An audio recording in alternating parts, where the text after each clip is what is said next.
ಸಂಡೂರಿನ ಎಲ್ಲ ನನ್ನ ಮಹಾಜನತೆಗೆ ಹೊಸ ವರ್ಷದ ಶುಭಾಶಯಗಳು.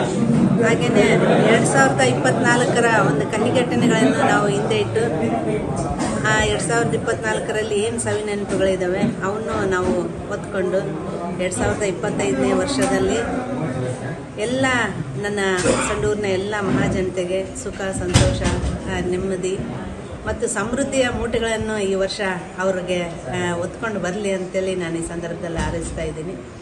ಹಾಗೆಯೇ ಅವರ ಒಂದು ಜನಪ್ರತಿನಿಧಿಯಾಗಿ ನಾನು ಮೊದಲೇ ಬಾರಿಗೆ ವಿಧಾನಸಭೆಯನ್ನು ಪ್ರವೇಶ ಮಾಡಿದ್ದೇನೆ.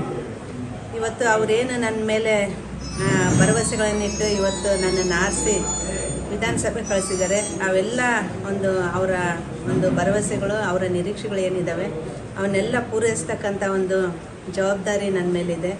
ಅದನ್ನು ನಾನು ತಮ್ಮೆಲ್ಲರ ಸಹಕಾರದಿಂದ ಆ ಜವಾಬ್ದಾರಿಯನ್ನು ಅತ್ಯಂತ ಯಶಸ್ವಿಯಾಗಿ ನಿಭಾಯಿಸಬಲ್ಲೆ ಅಂತಕ್ಕಂಥ ವಿಶ್ವಾಸ ನನಗೂ ಇದೆ. ಹಾಗೆಯೇ ಸಂಡೂರಿನ ಇಷ್ಟು ದಿನ ಒಂದು ಅಭಿವೃದ್ಧಿ ಪರ್ವದಲ್ಲಿ ತಾವೆಲ್ಲರೂ ನಮ್ಮ ಜೊತೆ ಕೈ ಜೋಡಿಸಿದ್ದೀರಿ. ಹಾಗೆಯೇ ಮುಂದಿನ ದಿನಗಳಲ್ಲಿ ನಾನು ಸುವರ್ಣ ಸಂಡೂರು ಮಾಡಬೇಕಂತ ಒಂದು ಮಹತ್ವಾಕಾಂಕ್ಷೆಯಲ್ಲಿ ಇದ್ದೇನೆ. ಅದಕ್ಕೆ ಕೂಡ ತಮ್ಮ ಒಂದು ಆಶೀರ್ವಾದ, ಹಾರೈಕೆ ಮತ್ತು ಬೆಂಬಲ ಸಹಕಾರಗಳನ್ನು ತಮ್ಮಲ್ಲಿ ನಾನು ಬಯಸ್ತೇನೆ.